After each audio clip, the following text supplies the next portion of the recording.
couple, oh yeah, on this side that we didn't hit. We have advocated, we've talked to lawmakers, we've tried to get them to send these bills to be voted on by the full House and the full Senate, and they have not.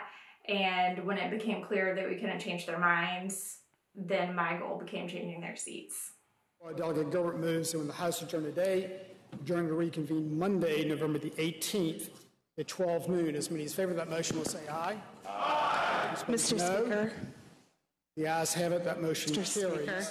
Yes. I think this is the most important election that we've had in a long time, and I do think that with all the seats being up for grabs, it's really, I mean, anything could happen, but I feel like the momentum is behind gun sense because people have started to see now it's not just mass shootings, it's everyday gun violence where people are affected, and they're realizing that something has to be done. This election is so incredibly important, not just because it's in the NRA's backyard, and I have to be honest, that is a really big highlight for me, to defeat them where they live, but also because this is where so many crime guns in the country's iron pipeline come from. So you will save lives not just in Virginia by getting a gun sense majority, but across the country.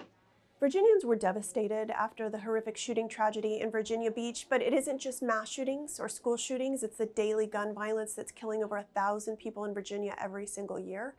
And so for the Republicans to do essentially nothing, to adjourn a special session about this issue after just 90 minutes was devastating, but I think it was also invigorating to the constituents here who want stronger gun laws. And so if lawmakers think they can slow walk these bills or this issue, they're absolutely wrong. The momentum does not dissipate. In fact, it is getting people out to the polls, and that's why we're in the state canvassing for gun sense candidates. I've got thousands of people to talk to.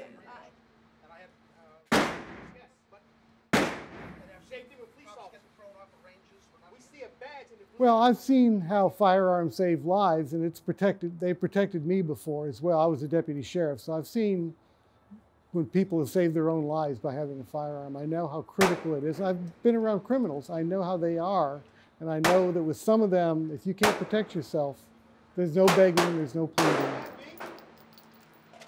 If they pass the gun control they've got, it will make a dramatic change in our rights. And if we lose our right to self-defense is weakened, it'll also weaken our other rights, because our most important one is our right to protect our own lives.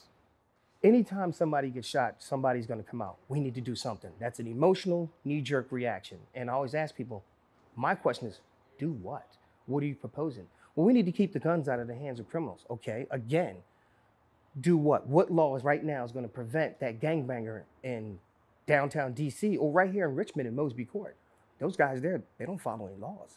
So only thing it does is now it's making you defenseless when these guys come into your area. And then I always ask people, police officers carry guns. Why? To catch criminals, to catch the very same people who walk among us. So if they need a gun to catch them, you need a firearm to defend yourself from them. Gibson, come on, man. What is that? I want to keep my kids safe. I want to know that, you know, when I'm sending them off to school to get an education to better themselves, which I legally have to do, I want to know that I don't have to worry about them, about getting a phone call or an alert on my phone that, you know, my kid's school is shut down or locked down because somebody's in there shooting them up. It's absolutely terrifying, and I can't believe we're at this point in time where that's something that we really have to contemplate. These shooter drills are traumatic for kids. It's not something I agree with. So to try to explain it to them in a calm and rational manner that they can process at 5 and 7 years old, it's tough. I can go really fast. I know you can go really fast. There are kids who live with gun violence every day. There are moms in Moms Demand Action who hear gunshots outside of their homes every day. And so the world that I imagine is one where that doesn't happen. And I hope and I think that it can be done. It's a slow process, but I think that we're getting there. I feel like every action we take moves the needle.